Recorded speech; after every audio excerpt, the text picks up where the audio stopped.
Hey, what's up guys, Rev here. Currently there's a whole host of anime making their premieres, and as expected, controversy has followed. I'm sure none of you are shocked when I say the latest round of drama has stemmed from the incompetence and arrogance of localizers who have decided to butcher more English releases and in true localizer fashion, double down on Twitter defending their decisions while mocking and judging the anime fans who are upset about their translations. This time we're dealing with two sets of currently airing localizations, Sentai and HiDive's localization of My Life as Inukai-sans Dog, and Crunchyroll's localization of Onimai, I'm Now Your Sister. Now these two series have experienced their own pointless outrage, stemming from Twitter users upset about their supposedly problematic themes that they contain, and this disdain for these shows is reflected in the disrespectful localizations that are currently being called out. Now, it wouldn't be a localizer controversy without this clown making an appearance, our good old pal Katrina, who has been at the heart of nearly every localizer controversy over the past few years. Famous for butchering translations, bragging about sneaking in mistranslations and irrelevant memes into localizations of series they don't like, shaming Japanese culture, narcissistically claiming localizations were the key to the Spy Family anime success, among much, much more. They have also had a bad habit of defending poor performances of other localizers, like when they arduously defended another localizer who rewrote a male crossdresser into a transgender character last year, claiming the localizer did their research before they made this decision. Something that hilariously resulted in 7 Seas Publishing releasing a public apology for the mistranslations before re-releasing the manga series with the correct male pronouns in accordance with the writer's original intent and wishes. And the outrage that has been directed towards Katrina over the past few years has led to her being the face of terrible localizations. And maybe her employers are starting to notice as well, because being in charge of the localization of HiDive's release of My Life as Inukai-sans Dog seems like a demotion. After all, this series is called The White Girl's Black Panther for a reason, a plot that revolves around a main character who is transformed into a cute high schooler's dog, and yes, there is an immense amount of fan service between the dog and the girl, themes that are just as present in the currently airing anime as the infamous manga series it is based on. And her tweets about the series have made it very clear that she has no respect for it, which on the one hand, like not having respect for the Dog Diddler anime is fair enough, but that's not really an option when you're a localizer. You're there to do a job, providing accurate translations and localizing when it's entirely necessary to understand what's going on. It's so strange to see localizers with a clearly negative attitude about the series they are responsible for. They are supposed to be ambassadors of the product. I can't imagine your employers at Sentai seeing you throw shade at their product and being happy about it. You are quite literally hurting the product they are employing you to work on with these kinds of tweets and attitudes about Inukai-sans Dog. But nonetheless, you can see some of the translations over here, and honestly, in true Katrina fashion, she decided to add in outdated memes and phrases that make sense to no one but her. So you can see these gems like, "I'm sorry I yeeted you, okay? Any other time I'd love to be all up in her dress. Nekotani looks like she needs eye bleach," which I need after seeing these translations. "And here I thought you'd have resting bitch face for the rest of your life." Now, of course people go, "Well, Rev, come on, that doesn't really change a whole lot about the scenes she's talking about," but it's just like, why?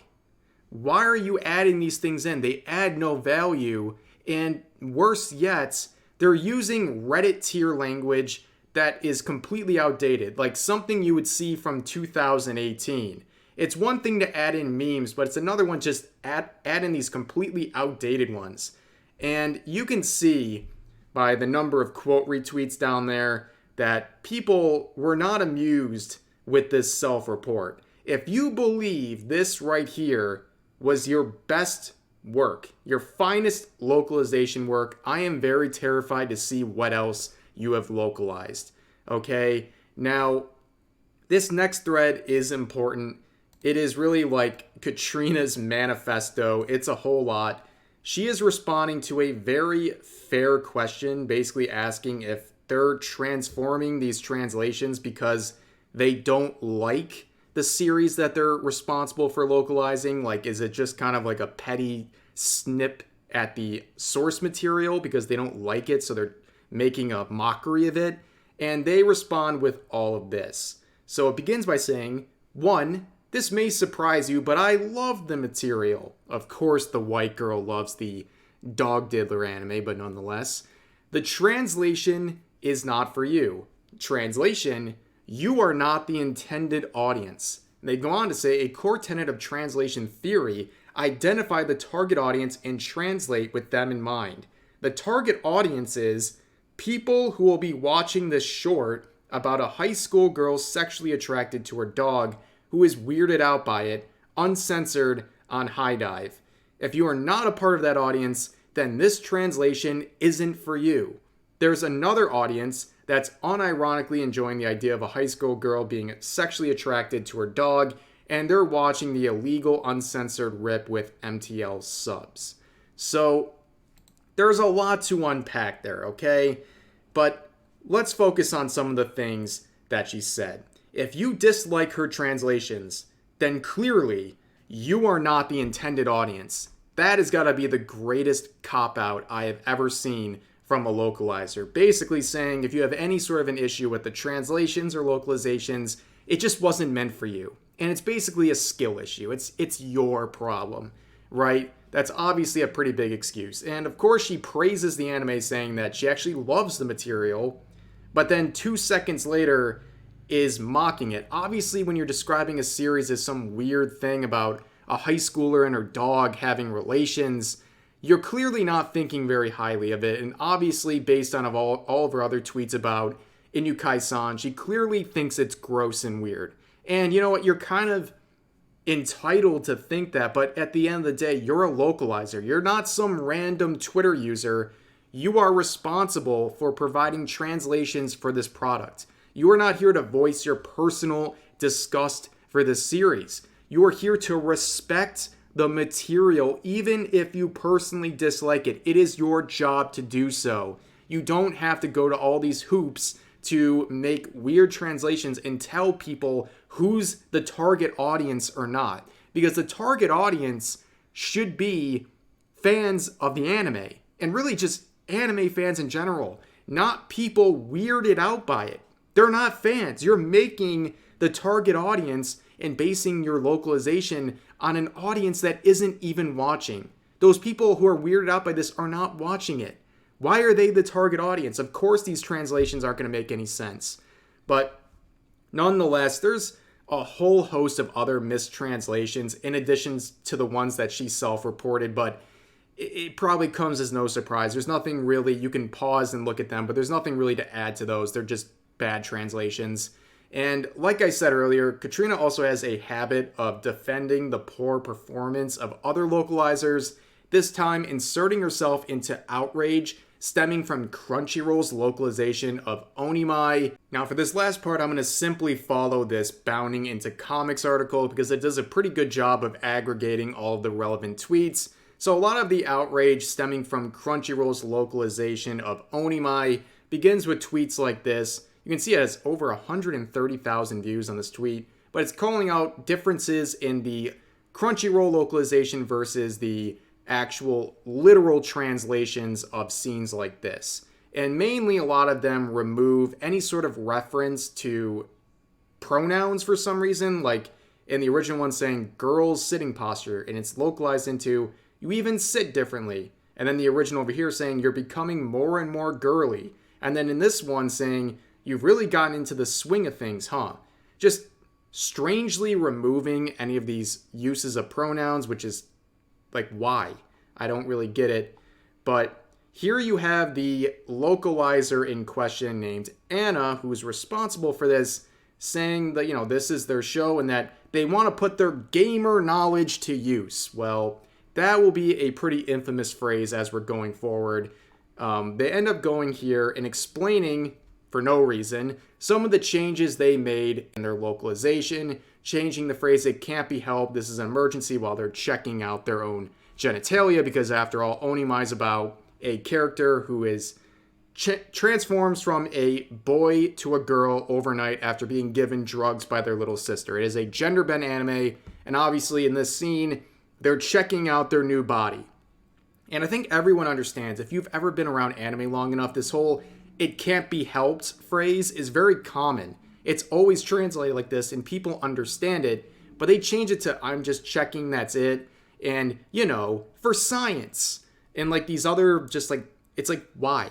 You know what I mean? They're not, again, it's kind of like Katrina's thing. They're not monumental changes, but they're just like, why? And why are you self-reporting this onto Twitter, like bragging about it? Like, look at this amazing product I have made. And as more criticism came in, they started justifying their process by saying, I always try to ask myself, what would I say in this situation? Now, with a show like this, I'm like, what would I say as a fellow gamer? Which is super weird. Again, this whole like translator mindset that all these localizers have are all flawed in their own ways. You are not self-inserting into the series. You are just translating for the target audience. Anime fans, fans of Onimai.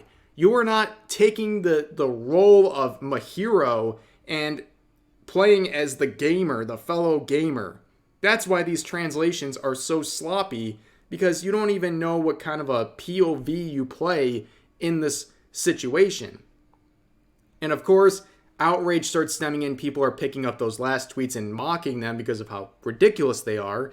And they defend themselves by saying, what did you do today, kiddo?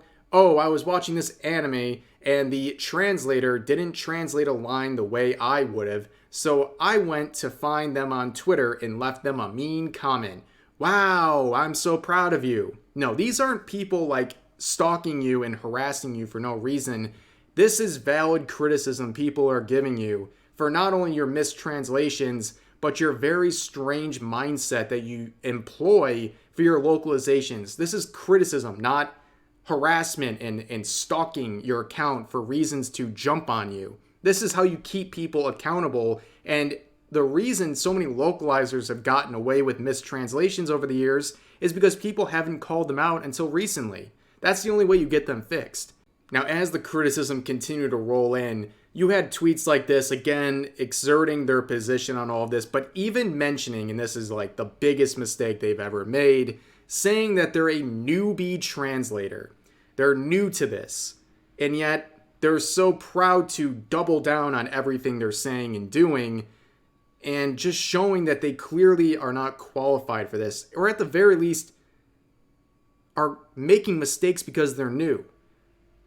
They need to learn from this, not double down and act like people like Katrina who just shamelessly think they're always right in their localizations. If you are in fact new and want to learn, you have to start admitting that you're making mistakes, like taking the mindset of what would I do or what would I say in this scene as a fellow gamer. That is a mistake.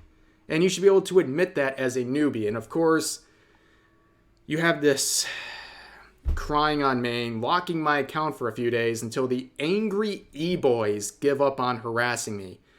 Yet, it wasn't just, first of all, e-boys.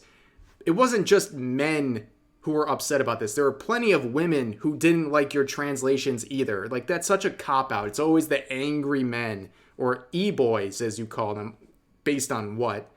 But this whole thing, I think you get the point. Onimai's localization has been butchered as well. And today we've dealt with two different localizations of Onimai and Inukai-sans Dog.